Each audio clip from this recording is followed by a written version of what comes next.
ম্যাথটি করব খুবই সহজ বদমাশ পদ্ধতিতে। তো এই ধরনের ম্যাথ কিন্তু একটা আসবে, সরল, ঠিক আছে, সরল কিন্তু একটা আসবে। তো বদমাইশের যে ফর্মুলাটা আমরা জানি যে কার কোনটা কাজ আগে হয়, ঠিক আছে, এটা এই প্রসেস আমাদেরকে করতে হবে। প্রথমে ব্র্যাকেটস, অর্থাৎ ফার্স্ট ব্র্যাকেট, তারপর সেকেন্ড ব্র্যাকেট, তারপর থার্ড ব্র্যাকেটস, তারপর অফ মানে অর মানে অফ, অফ মানে এর, অর্থাৎ এর ও এর যদি থাকে যেটা গুণ, ডি মানে ডিভিশন অর্থাৎ ভাগ, এম মানে মাল্টিপল অর্থাৎ গুণ, এ মানে এডিশন অর্থাৎ তোমার যোগ, আর এস মানে সাবস্টিটিউট অর্থাৎ যেটা বিয়োগ করা হয়। তাহলে আমাদের এখানে কিন্তু দেখো যে প্রথমে আমাদের বন্ধনীর কাজ যেটা করব, ফার্স্ট ব্র্যাকেটের কাজ, ওকে, এবং আমাদের এখানকার মধ্যে যে বদমাশ রুলস অনুযায়ী যেটা আমাদের কাজ করতে হবে সেটা প্রথমে আমাদেরকে ভাগের কাজটা করতে হবে, ঠিক আছে। তাহলে প্রথমে এই 36 আমি জাস্ট বলছি, তোমরা এইভাবে লিখবে, ঠিক আছে। তাহলে 36টা লিখবে, তারপর 18টা লিখবে, 14টা লিখবে, 15টা লিখবে। লেখার পরে মানে যে যেরকম আছে সেরকম থাকবে। আমাদের এই যে তোমার 4কে 2 দিয়ে আমরা ভাগ করব, ভাগ করার পর আমাদের দ্বিতীয় লাইনটা কি হবে, যে 15-র পরে মাইনাসে 2 গুণ 2 হবে, ঠিক আছে। ফার্স্ট ব্র্যাকেট থাকবে, সেকেন্ড ব্র্যাকেটটাও এখানে থাকছে, কেননা ফার্স্ট ব্র্যাকেটটাই 15 পর্যন্ত কাজটা করতে হবে। তৃতীয় যে লাইনটা হবে সেখানে 36 লিখবে, 18 লিখবে, 14 লিখবে, 15 লিখবে। এবার আমাদের 2 গুণ 2 রয়েছে, যেহেতু আমাদের এরপর গুণের কাজ করতে হবে, তাহলে আমরা গুণ করবো, 2 দুগুণে 4, যে 15 মাইনাস 4 থাকবে, ঠিক আছে। এবার আমাদের first bracket, second bracket, third ব্র্যাকেটটা থাকছে। তারপর 3 নম্বর যে মানে লাইনে যেটা হবে সেটা আবার 36 হবে, ঠিক আছে। তারপর তোমার 18 minus second bracket, second bracket করে 14। এবার যেহেতু আমাদের ফার্স্ট ব্র্যাকেট 15 মাইনাস 4 রয়েছে, এইটাকে আমরা বিয়োগ করে কত করবো, 11। তাহলে আমাদের তৃতীয় যে লাইনটা হবে যে 14 মাইনাস 11। এবার আমাদের সেকেন্ড ব্র্যাকেটটা আর থার্ড ব্র্যাকেটটা থাকবে, অর্থাৎ প্রথম ব্র্যাকেটের কাজ কমপ্লিট, ওকে। এইবার আমাদের তারপরের যে লাইনটা থাকবে 36 মাইনাস 18, 14 থেকে 11 বিয়োগ করলে সেটা হবে 3, সে 3টা আমাদের 18 মাইনাস 18তে বসবে, এবং যখন আমাদের থার্ড ব্র্যাকেট আসছে। এবং এবার আমাদেরকে 36 মাইনাস 18 থেকে আমাদের যে 3 বিয়োগ করলে 15 থাকে, ঠিক আছে। এবার লাস্ট যেটা আসবে 15 থেকে আমাদের এই 36 থেকে 15 বিয়োগ করলে আমাদের 21 হবে, অর্থাৎ আমাদের কারেক্ট অ্যান্সার হয়ে যাচ্ছে 21, ঠিক আছে। বুঝতে পেরেছো?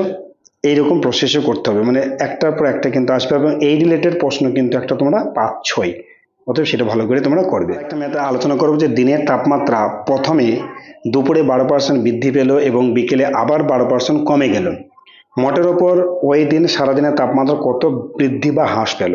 এই ধরনের ম্যাথগুলো কিভাবে করবে দেখো, খুবই সহজ। এই ধরনের ম্যাথের ক্ষেত্রে কি করবে, যদি শর্ট ট্রিক্সের মানে মানে বলা থাকতো না, তাহলে 1 সেকেন্ডে তোমরা অ্যান্সারটা বের করে দিবে। তবে একটু লিখবো তাই মাদ্রাসা সার্ভিস কমিশনের জন্য, তো অসুবিধা নেই, কিভাবে করবে। তো এই ধরনের জিনিস যদি হয় দেখবে একবার বাড়ছে, ঠিক আছে, আবার একবার কমছে, কোনো ক্ষেত্রে হয়তো পারে প্রথমে কমছে তারপর বাড়ছে, কোনো কোনো ক্ষেত্রে প্রথমেই দুটোতেই কমতে পারে, আবার দুটোতেই বাড়তে পারে, এই ধরনের ম্যাথ কিন্তু আসে। তো এই ধরনের ম্যাথের ক্ষেত্রে কোন কোন টপিক সাধারণত আসে, একটা তোমার ক্ষেত্র মানে তোমার লাভ ক্ষতির ক্ষেত্রে এবং পার্সেন্টেজের ক্ষেত্রে এটা হয়, ঠিক আছে। এবং আয়তক্ষেত্র বর্গক্ষেত্র, মানে এটা ভাবো না যে এটা তোমার ত্রিকোণমিতির কথা বলছে। আয়তক্ষেত্র বর্গক্ষেত্র মানে এত শতাংশ, অত মনে করো 10% মানে বাড়ানো হলো, আবার 10% কমানো হলো, তাহলে মোটের উপর কত বাড়লো বা বৃদ্ধি হলো, এরকম হতে পারে, বা হ্রাস পেলো, বা কারো বেতনের ক্ষেত্রে বলতে পারে, ক্রয় মূল্য বিক্রয় মূল্যের ক্ষেত্রে বলতে পারে, ঠিক আছে। তো এই ধরনের ম্যাথের ক্ষেত্রে তোমরা কিভাবে করবে, জাস্ট কনসেপচুয়ালি যেরকম আছে সেরকম লিখবে, কি যেটা বলছে সেটা লিখবে। এটার সূত্র হচ্ছে তোমার যে এক্স মাইনাস ওয়াই, মানে এখানে মাইনাস প্লাস, এখানেও plus minus X into Y by 100। এই যে এখানে প্লাস মাইনাস দিয়েছি, ওই যে যেটা হচ্ছে তোমার হ্রাস বা বৃদ্ধি এই ক্ষেত্রে, ঠিক আছে। এইটা হচ্ছে একটা শর্ট ট্রিক্সের সূত্র, ঠিক আছে। এই সূত্রটা তোমরা লিখবে, লেখার পরে কিন্তু করবে, ওকে। মানে মাদ্রাসার ক্ষেত্রে বলছি, তাহলে প্রথমে কি লিখবে যে 12% কি পাচ্ছে, প্রথমে বৃদ্ধি পাচ্ছে, তাহলে +12, তারপর মাইনাস মানে কম পাচ্ছে, মানে 12% কমে মানে -12, ঠিক আছে। তাহলে 12 একবার বৃদ্ধি হলো, একবার কমলো। এবার এই সাইনের কাজ হবে প্লাসে মাইনাস মাইনাস, ঠিক আছে। মাইনাস দেওয়ার পর তোমরা এরকম দাগ দিবে, দিয়ে এই 12 গুণিতক 12 লিখে দেওয়ার পরে 100 নিচে, এটাকে ক্যালকুলেশন করলে কাটাকাটি করলে আমাদের অ্যান্সার চলে আসবে। তাহলে কেউ প্লাস আছে, এটা মাইনাস আছে, তাহলে কেটে গেল, ঠিক আছে। তাহলে এখানে তোমার কত উত্তর হবে দেখো, যদি আমরা এখানে কাটাকাটি না করি সব থেকে সুবিধা হয় যে মাইনাসটা রাখলাম, মানে মাইনাস, এখানে মাইনাস এসেছে মানে তোমার হ্রাস হচ্ছে, ঠিক আছে, আর এখানে যদি প্লাস আসতো তাহলে তোমার বৃদ্ধি পেত, তাহলে আমাদের উত্তরটা কিন্তু হ্রাসের দিকে আসবে। তখন কি করবে, এই 100 এই 12 গুণিতক 12 করলে কত হয়, 144। 144কে 100 দিয়ে ভাগ করলে কত হবে, দুটো পর মানে পিছন থেকে আসলে দুটো পর দশমিক, তাহলে 1.44%। এবং এটা কি হবে, যেহেতু মাইনাসটা আসছে সেই জন্য এটা হ্রাস হচ্ছে। তাহলে আমাদের যেটা অ্যান্সার হচ্ছে সেটা তোমার অপশন যে মানে এখানে সি হবে, মানে বি লেখা গেছে যে 1.44 হ্রাস এত হচ্ছে। ওকে, তো এই ক্ষেত্রে তোমার 10% বৃদ্ধি পেলো, 10% কমে গেল, মোটর উপর কত পার্সেন্ট মানে বাড়লো বা কমলো এরকম মানে তোমাদের আসবে।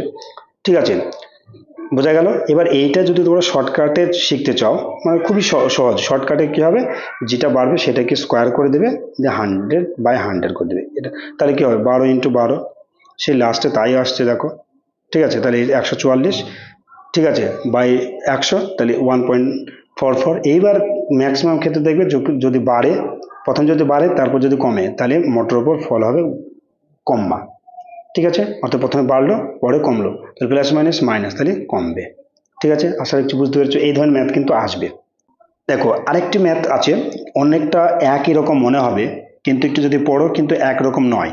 কি আছে দেখো, এক ব্যক্তির বেতন পরপর দুবার যথাক্রমে 10% এবং 20% কমলো, দুটোতেই কমছে, এবং শেষবারে 10% বেড়ে গেল। যদি এই পর্যন্ত থাকতো তাহলে আগের রুলসটা কার্যকর হতো, কিন্তু বলে হচ্ছে কি শেষবারে বেড়ে গিয়ে 9,900 টাকা হলো। ঠিক আছে, বাড়ার পরে কিন্তু একটা অ্যামাউন্ট বলে দিচ্ছি, এইটা সমান এইটা। ঠিক আছে, তাহলে ওই ব্যক্তিটির বেতন কত টাকা ছিল। ঠিক আছে, তাহলে এই ক্ষেত্রে কি করবে, প্রথমে ধরে নেবে যে ওই ব্যক্তিটির বেতন ছিল ধরি x টাকা। এবার আমাদের এক্স এর মান বার করতে পারলে অ্যান্সারটা হয়ে যাবে।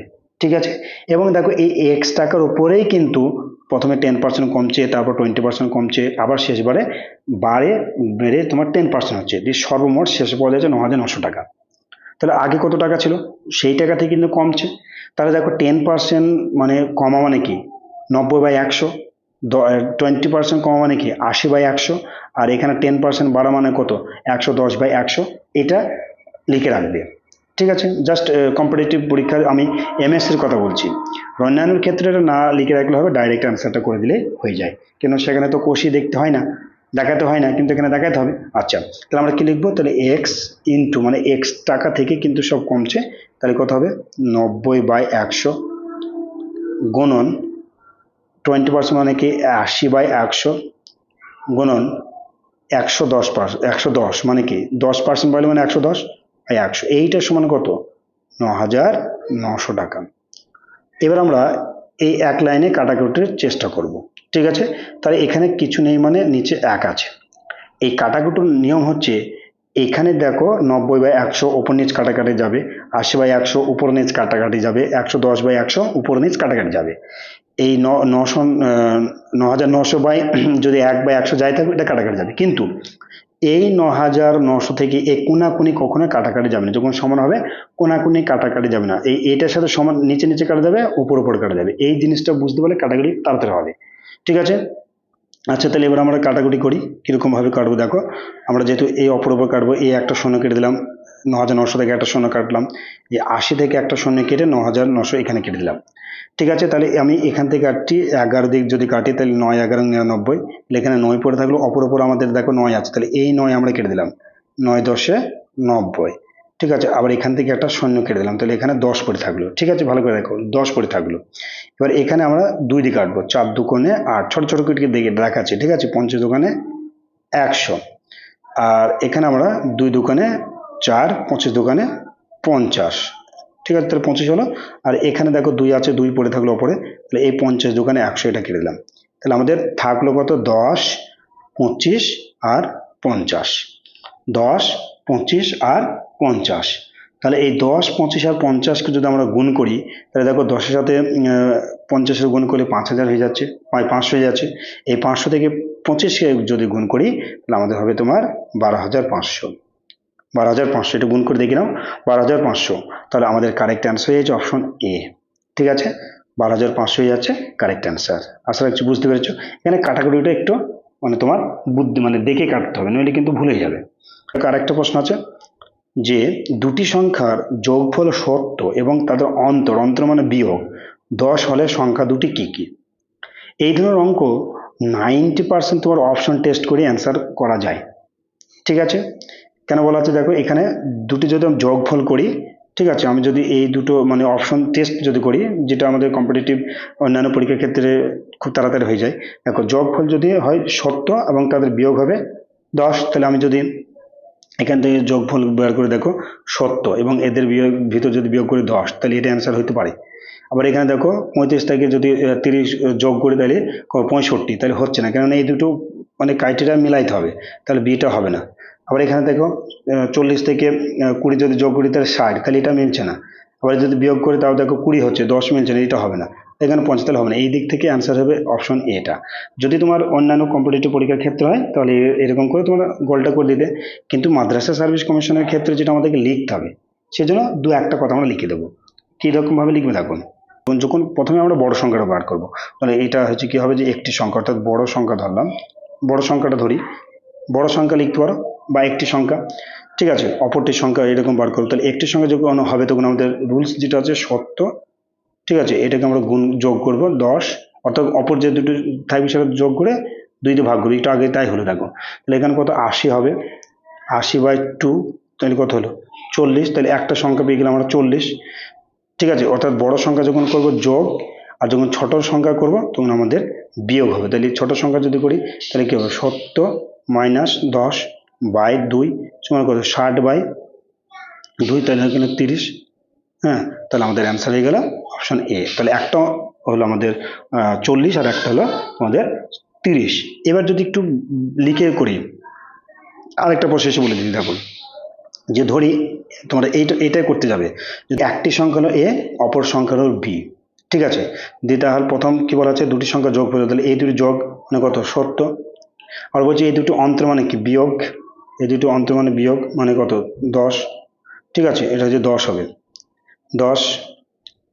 ঠিক আছে, তাহলে এখানে আমাদের ধরো বি কেটে গেল, ঠিক আছে, আমরা বিয়োগ করি তাহলে 60, তাহলে এখানে 2a সমান 60, তাহলে এ সমান কত পেলাম, এ সমান কত হলো, এটার সাথে কাটাকাটি হয়ে যাবে, যেহেতু এটা গুণ আছে ভাগ হয়ে যাবে, 30, একটা সংখ্যা আমরা পেয়ে গেলাম 30। ঠিক আছে, এইবার যেটা আছে দেখো, এবার এই দুটোর ভিতরে কোনো একটা জায়গায় আমরা এ এর মানটা বসিয়ে দেবো। আমি এখানে ধরলাম তাহলে a প্লাস বি সমান 70। ঠিক আছে, তাহলে এ এর মান আমরা কত পেলাম, এ এর মান কত পেলাম 30 প্লাস বি সমান 70। তাহলে এ এখানে প্লাস আছে, ঠিক আছে, তাহলে ও এখানে মাইনাস হয়ে যাবে, তাহলে বি সমান কত হবে 70 মাইনাস এই 30 চলে গেল, তাহলে বি সমান 40 হয়ে গেল। ঠিক আছে, তাহলে আমাদের অপশন এ হবে কারেক্ট অ্যান্সার, অর্থাৎ একটা সংখ্যা 40 আর একটা সংখ্যা তোমার 30। তাহলে দুই প্রসেসে তোমরা করতে পারো। ঠিক আছে, আমি বলবো মাদ্রাসা সার্ভিস কমিশন যেহেতু কোর্সে করতে বলছে, তোমরা এই প্রসেসটাই করবে। 5 নম্বর প্রশ্ন, খুবই ইম্পর্টেন্ট প্রশ্ন, যে রুট পার্সেন্ট সমান কত। ঠিক আছে, ঠিক আছে, অর্থাৎ রুটের মধ্যে কিন্তু 64 রয়েছে, তাহলে এই 64% আমরা কিভাবে করব। ঠিক আছে, তাহলে আমরা কি লিখবে 64, ভালো করে দেখো 64% মানে কত, গুণন 1/100, 1/100, তাই না। তাহলে এইবার এটার করি কত হবে, মানে রুট আছে, তাহলে রুটে যদি আমরা করি তাহলে 8 কে 64, 8 গুণন 1/10, মানে এটাকে যে রুট তুলে দিই তাহলে কত হবে 64, 8 চলে আসবে, আর 1/10 মানে 1/100 মানে 1/10, তাহলে এইটা গুণ করলে কত হবে, 8 করলে কত হবে 8/10, 8/10 মানে কি, মানে 8/10 মানে 0.8, ঠিক আছে, বা 8/10 আমাদের অপশনে নাই, পার্সেন্টেজ রয়েছে, ভালো করে বুঝে পার্সেন্টেজ রয়েছে। ওকে, এবার এইখানে আমরা করবো এটাকে পার্সেন্টেজ, মানে কি 8/10 আছে, তার 100, তার পার্সেন্টেজ গুলো মানে 100, তাহলে 10 10 কে 100, তাহলে 80, তাহলে রুট 64% মানে 80%, অর্থাৎ অপশন বিটা কারেক্ট অ্যান্সার। বুঝতে পেরেছো, এরকম যদি থাকে আগে সেটাকে পার্সেন্ট মানে কি সেটাকে রুট করে নেবে, রুটের ভিতরে যেটা থাকবে সেটা যদি পার্সেন্ট বলে পরে তার 100 দিয়ে গুণ করে দিলে অ্যান্সার হয়ে যাবে। ওকে, তো বন্ধুরা আজকে আমরা এখানে মোট 5টি গুরুত্বপূর্ণ প্রশ্ন আলোচনা করলাম, আবার পরবর্তী ভিডিওতে আরো কিছু গুরুত্বপূর্ণ প্রশ্ন আলোচনা করবো। অতএব আমাদের এই চ্যানেল নতুন হয়ে থাকলে অবশ্যই চ্যানেলটিকে সাবস্ক্রাইব রাখবে, নোটিফিকেশন পাওয়ার জন্য বেল আইকনটা অবশ্যই অন করে রাখবে।